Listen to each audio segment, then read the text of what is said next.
Parmi les mesures qui rentrent en application immédiatement figurent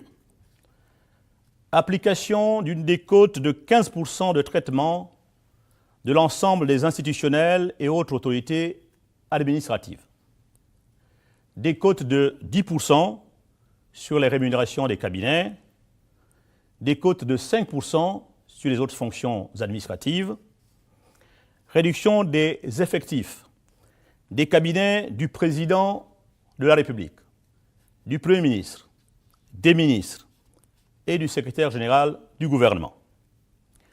Réduction des effectifs des cabinets des autres institutions et des autorités administratives indépendantes. Dénonciation de contrats de tout contractuel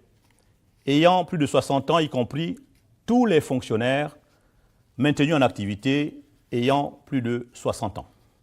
Les mesures d'austérité prises le 21 juin dernier en Conseil des ministres pour réduire le train de vie de l'État et redresser l'économie gabonaise en difficulté depuis plusieurs années pourraient créer des manifestations de grande ampleur dans les prochains jours. La mise à la retraite immédiate des agents absents pour cause de maladie de longue durée, le gel des concours de mise en stage de titularisation, avancement et reclassement pour une durée de 3 ans, la suppression des cabinets et des rémunérations mensuelles des présidents des conseils d'administration, ainsi que la mise en place d'un plan de départ volontaire de la fonction publique assorti des mesures d'accompagnement pour les fonctionnaires qui le souhaitent. Sont autant de mesures pour beaucoup d'observateurs de la vie politique et sociale du Gabon qui rendront davantage au panier de la ménagère vide, surtout avec l'augmentation observée ces 3 derniers mois des prix du gaz, essence, gasoil qui inéluctablement vont grimper le prix des transports. Les jours à venir risquent d'être sombres pour certains au regard de l'impact social de ces mesures.